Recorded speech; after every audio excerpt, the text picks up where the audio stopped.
Samantala, lumapag na sa Dagupan City ang ikalawang batch ng 20 pesos kada kilo ng bigas na naglalayong makapagbigay ng abot-kayang supply ng pagkain sa vulnerable sector sa lungsod. Mas maagang sinimulan po ang distribusyon upang mas maraming benepisyaryo ang agad na makinabang kabilang sa ang mga senior citizens, solo parents, persons with disabilities at mga benepisyaryo ng 4Ps, mga magsasaka, mangingisda. Ngayon din ang mga jeepney at tricycle drivers.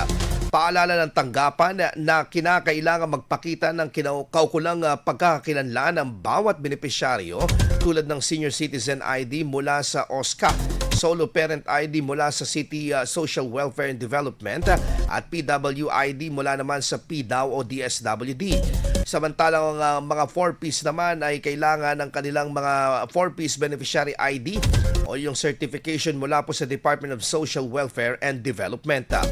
Bukas din ang programa para sa sektor ng agrikultura at transportasyon at kabilang sa mga requirements ng mga farmers ay ID mula sa DA accredited agencies or RSBSA para sa mga magsasaka, Fisher Folk ID mula sa Bureau of Fisheries and Aquatic Resources o yung LGU para po sa mga mangingisda at driver's license naman mula sa Land Transportation Franchising and Regulatory Board para sa mga jeepney drivers at tricycle operators permit o TAPA sa mga kaukulang lisensya para naman po sa mga tricycle drivers.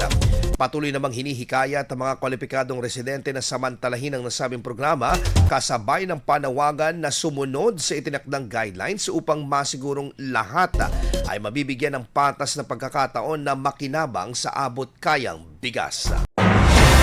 IFM News. IFM News. IFM.